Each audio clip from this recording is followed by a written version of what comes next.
foram dos mais afetados, inclusive, né, no campo também na periferia das grandes cidades e entre os camponeses, a brutalidade também foi exercida, mas ela teve uma implicação muito forte para as organizações políticas, não é, que militavam dentro dos limites da democracia e procuravam participar de um processo de transformação do país que estava em pleno curso. E era um processo de avanço da democracia no sentido de uma sociedade mais igualitária. Naquele período que estava em causa eram as reformas de base, era um conjunto de modificações que criaria possibilidades para o país de se tornar cada vez mais, isso é o que se esperava, não é? Independente, através de um processo de industrialização autônomo,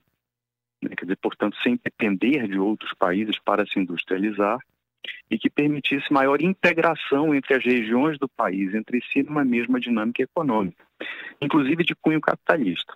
Bom, isso foi em 1964.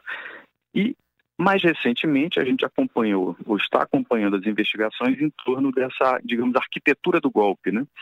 Que felizmente se frustrou, né? Por conta de uma série de fatores que nós precisamos ainda conhecer melhor.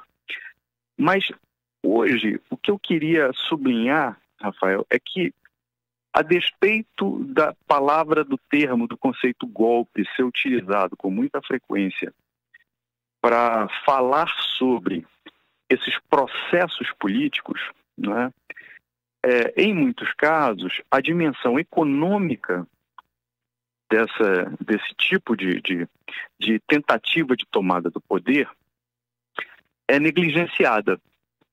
E por que eu digo isso? Porque, veja, em 64, o golpe não se deu apenas para atender a interesses dos militares.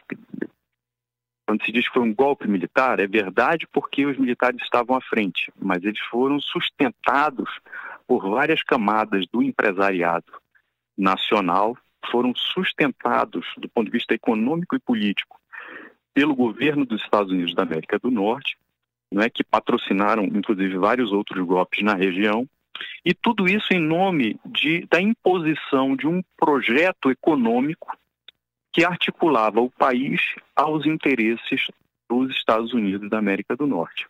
Portanto, havia uma dimensão econômica que, contrariamente ao rumo que o país estava tomando, ao invés de avançar no sentido da maior independência, de um desenvolvimento voltado para a distribuição de renda, para a redução das desigualdades, passamos a um tipo de dinâmica econômica que concentrou mais riqueza, transferiu mais riqueza do país para fora e meio que atou, né, os interesses das camadas dominantes dentro do país com os interesses de camadas dominantes de países outros, né? Além dos Estados Unidos, outros países, particularmente da Europa. Mais recentemente, nós temos que nos perguntar a quem aproveitam ou aproveitaria o golpe, né? Esse que vem sendo investigado. E o que já se sabe até agora é que ele não era do interesse atualmente do governo dos Estados Unidos da América do Norte, que não deu sustentação, portanto, do ponto de vista externo. Esse é um elemento que, portanto, fragiliza, não é, essa intentona, ou essa tentativa, né, de tomada violenta do poder. Mas tem uma outra dimensão dos golpes que se dão por dentro de mecanismos democráticos, mas subtraindo poder, digamos, o poder popular. Do que eu estou falando? Você veja, em 2016 ocorreu um golpe parlamentar. Quer dizer, uma presidente da República eleita foi tirada do cargo sem que tivesse cometido nenhum crime. Isso é o que foi provado pela Justiça. Não é? Em seguida, a retirada dela, assumiu o poder o então vice-presidente Michel Temer, que se tornou presidente, e começou a executar um projeto de governo intitulado Ponte para o Futuro, que reiterava de maneira mais forte tendências de política econômica que, digamos assim, fragilizavam ainda mais a economia brasileira. Não à toa que o processo de desemprego que já vinha caminhando se acelerou, né? A desindustrialização igualmente. Foi aprovada a contra-reforma trabalhista, quer dizer, os trabalhadores perderam direitos.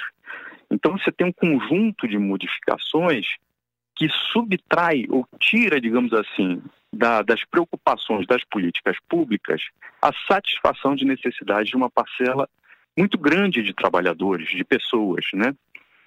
E, além disso, foram mantidas, como estão sendo mantidas no atual governo, determinadas proteções a um setor particularmente, que esse é o ponto, vem dando golpes na democracia brasileira, e aqui eu não falo apenas de democracia institucional, política, né, aquela relacionada às organizações partidárias, sindicais, ao processo eleitoral, mas tem dado golpes no processo de gestão dos recursos públicos, gestão do orçamento público, que são os agentes financeiros.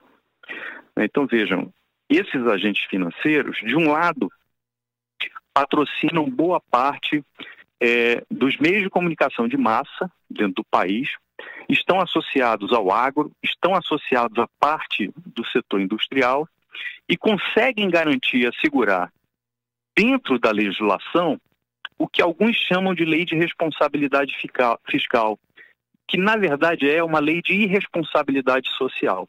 Porque como estamos vendo agora com toda essa discussão em torno do arcabouço fiscal, né, do ajuste no arcabouço fiscal, o grande impasse que esses setores colocam para a nação é o seguinte: olha, se o presidente da República, se o parlamento não fizerem ou não assegurarem que os interesses desse segmento da economia vão ser satisfeitos, esse segmento criará uma desestabilização da economia brasileira que tornará impossível a administração pública, tornará impossível o governo. E como esses setores fazem isso?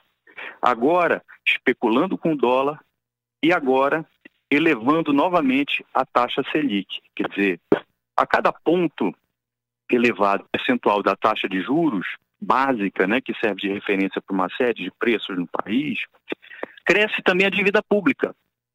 E o crescimento da dívida pública significa redução do investimento público em direitos, aquilo que eles vão chamar de superávit ou gasto primário, né? E significa também o comprometimento do orçamento público com transferência de renda, de recursos derivados dos impostos, das taxas, das contribuições para o setor financeiro, né? Então, note, esse setor financeiro vem dando sucessivos golpes na possibilidade de democratização econômica do país. Esse setor financeiro vem tornando quase impossível um planejamento público do governo estatal que permita esse governo, seja ele qual for, né, trabalhar com possibilidades, com horizontes mais longos de realização. Então, nós estamos diante de uma situação em que é verdade que tivemos força, quer dizer, a sociedade brasileira teve força para evitar um golpe inspirado politicamente pelos militares, né? Mas a sociedade brasileira ainda não encontrou força para impedir o golpe sistemático que os agentes financeiros dão nas contas públicas, né? E no jogo de manipulação, chantagem que fazem com todo e qualquer governante. Eu não estou falando apenas desse governo, mas é evidente que governos que têm compromisso com a adoção de políticas públicas, com a redução das desigualdades, né, com a expansão e garantia dos direitos, sofrem mais. Porque aqueles governos que concordam com essa pauta, não é, de retirada do Estado, de retirada das políticas públicas, de minimização do papel social do Estado, esses governos estão bem alinhados. Então é muito importante que estejamos todos muito atentos para isso, porque a despeito da manutenção da democracia institucional no país, e mesmo que nós esclareçamos profundamente o que aconteceu nessas circunstâncias envolvendo o senhor, as pessoas que vêm sendo indiciadas e cuja defesa tem que ser ouvida, não é? E cujo julgamento precisa se dar em bases legais, justas, mesmo que esclareçamos tudo, isso não toca ainda numa questão que é decisiva para qualquer país, que é quais são os setores da sociedade, quais são as classes, as camadas da sociedade que se beneficiam da desigualdade, né, que impera no país. Quer dizer, e eu estou apontando aqui que tem um setor, que é o setor financeiro, que é um dos grandes responsáveis pelo fato de que nós não consigamos ter os direitos básicos de cidadania garantidos, pelo fato de que esse setor pressiona todo e qualquer governo a assumir, antes de mais nada, compromissos da transferência da renda nacional para si.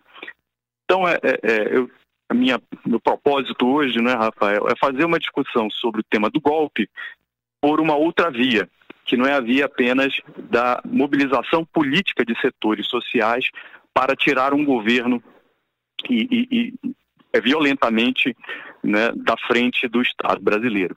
Mas é para mostrar que há, por trás dessas aparências dos militares, né, de sujeitos vinculados a um ou outro partido, há interesses que são às vezes subreptícios, mas às vezes são abertamente, escandalosamente, inclusive, expostos, como o do setor financeiro, que todo dia nós ouvimos nas rádios, nas TVs, na internet, né, a palavra desse setor como se fosse a única, né, e a interpretação desse setor sobre a economia quase que passada adiante como se fosse uma ameaça, né, como se fosse uma chantagem, né, ao governo e à sociedade brasileira.